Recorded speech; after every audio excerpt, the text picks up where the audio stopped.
청년들이 모여 만든 우리나라의 작은 벤처 회사가 있습니다. 이름이 갭이어입니다. 영어로는 GAPYEAR, 갭이어. 우리에게도 생소한, 한마디로 안 유명한 회사인데요. 그런데 이 조그만 회사가 초국적 의류 브랜드인 갭, GAP, 갭으로부터 소송을 당했습니다. 이유는 갭이라는 세 글자가 같기 때문이라는데, 이런 식으로 거대 기업의 과도한 상표 독점권 때문에 소가리를 하는 우리 기업들이 많답니다. 도대체 어떤 얘기인지 오늘 화제 인터뷰에서 짚어보죠.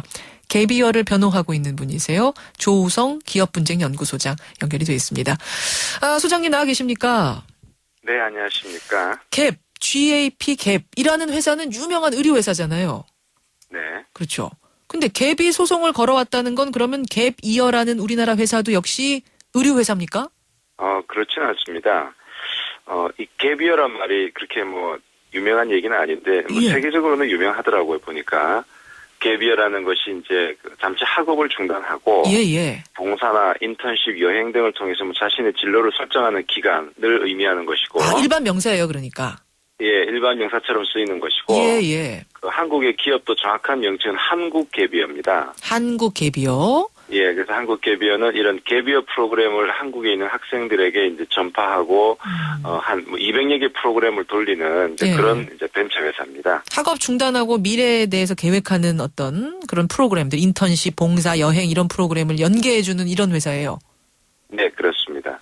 아니, 그러면은 이름이 완전히 똑같은 것도 아니고, 업종도 네. 전혀 다른데, 네, 게다가 이 한국 갭이어가 무슨 세계적인 기업도 아닌데, 네. 도대체 이 소송이 어떻게 걸린 겁니까?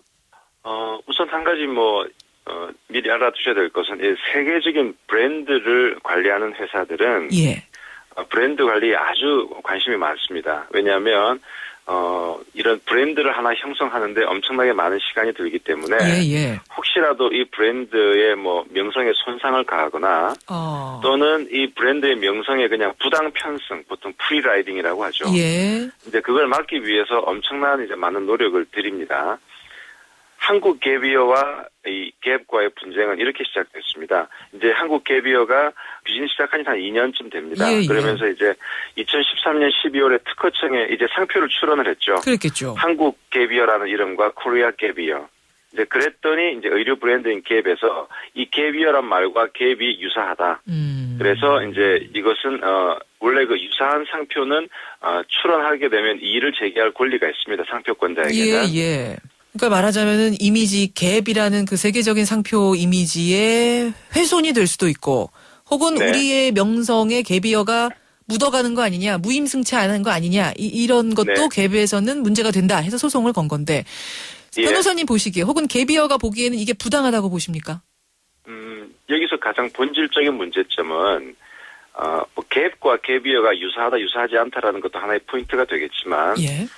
상표권이라고 하는 것은 어떤 특정한 지정 상품이나 지정 서비스와 연계가 되는 겁니다.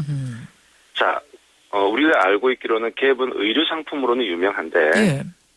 지금 갭이어는 이제 직업 소개 플러스 광고나 홍보 쪽도 이제 이 갭이어는 하겠다 그러고 광고나 홍보를 지정 서비스로 이제 설정을 했는데, 예. 봤더니 갭은 의류뿐만 아니고 이런 광고나 홍보업에 대해서도 상표를 가지고 있더라고요. 하지도 않는 부분에 혹시라도 상표를 점유하고 있다가 공격하는 것이 아니냐. 그게 이제 제가 생각한 가장 큰 문제점이고, 그렇군요. 그것 때문에 앞으로 논쟁이 좀 있을 것 같습니다. 알겠습니다. 이런 식으로. 그러니까 갭이어 말고도 많은 상표들에 대해서, 우리나라의 크고 작은 상표들에 대해서 세계 다국적 기업들이 이의 신청을 한 경우들, 말씀 듣고 네. 보니까 꽤 더 있겠는데요. 상당히 많습니다. 다국적 기업들은 한국의 큰 이제 변리사 사무실에다가 다 계약을 하고, 예. 그리고 변리사 사무실들은 수시로 이제 특허청 체크를 합니다. 과연 어떤 상표들이 출원되고 있는가. 그 중에서 자기가 관리하고 있는 그 브랜드와 유사한 것들이 있으면 약간 기계적으로 다 이의를 제기하는 그런 경우들이 많거든요. 그래요. 그래서 보면 샤넬이다, 버벌이다, W 호텔에서 W다 이런 비슷한 명칭을 쓴다고 해서 예. 업종은 다른데 예. 노래방 업소, 그다음에 뭐 마사지업소, 그다음에 예식장 이런 식으로 분쟁하는 경우들이 되게 많았습니다. 하긴 저도 신문에서 본 것 같아요. 버버리 노래방, 뭐 샤넬 안마방 이런 것도 다 걸렸다 이런 이야기. 네, 제가 봐서 그거는 분명히 버버리나 샤넬에서 할만하죠. 왜냐하면 자기네들이 쌓아왔던 브랜드가 뭐 노래방이라든가 마사지방이라든가 안마방에서 혹시라도 예, 자기들의 예. 명성을 저해할 수 있으니까 그런 점은 충분한 상표권자의 권리라고 생각합니다. 아, 저도. 예, 예. 그럼 문제가 되는 건 어떤 부분이 문제가 되는 걸까요? 문제가 되는 것은 이런 상표라든가 특허라는 것은 하나의 지적재산권인데 예. 지적재산권은 그 사람에게 독점권을 주는 거거든요. 예, 예. 항상 독점과 공유는 서로 이제 이 트레이드오프, 서로 이제 반대 관계가 있는 거. 너무 독점을 인정하다 보면 경쟁을 또 제한하는 것이고, 그래서 이번 갭이어 문제에서도 갭이 의류 상품으로서의 자기 상표권을 브랜드를 보존하는 것은 충분히 이해가 되지만 그것이 의류를 벗어나서 다른 식으로 너무 이렇게 뭐랄까 펜스를 치기 시작하면 네. 그 단어와 비슷한 것들이 다 이렇게 진입 장벽을 받게 되면 그렇죠. 선택권이 좁아지는 거죠. 갭이란 단어가 이제 원래 일반 명사로 있는데 과연 그렇죠. 의류 상표 갭의 독점권을 어디까지 인정할 것인가 이제 이런 그렇죠. 부분이 문제가 되겠군요. 아마 지금 뭐 상점을 준비하시는 분들 혹은 기업을 준비하시는 분들 이름 지으실 때 이런 부분을 생각하시면 좋겠어요. 그래서 보통 이제 이 상표라는 부분을 생각을 못 하시고 일단 열심히 예. 뭐 돈을 투자를 받으시고 열심히 영업을 하시는데 그러다가 이제 상표를 해야 되겠지라고 이제 추론을 하다 보면 자기가 열심히 시장에서 노력을 하는 동안 다른 사람이 먼저 그 상표권을 등록해 버릴 수도 있고 그래요. 또 어떤 상표를 가지고 열심히 했는데 알고 봤더니 유명한 다른 기업과 유사해서 그 사람으로부터 이런 소송을 당해서 그걸 날려버리는 그런 경우도 있고 그러니까 예, 예. 내 이름을 어떻게 정하는가는 예.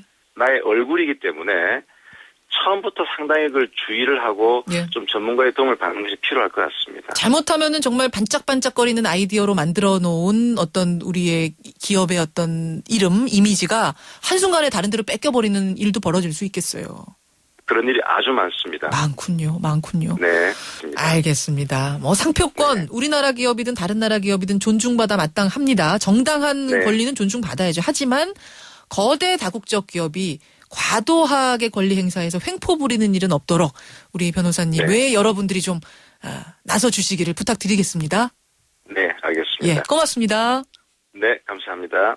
예, 기업분쟁연구소 조우성 소장이었습니다.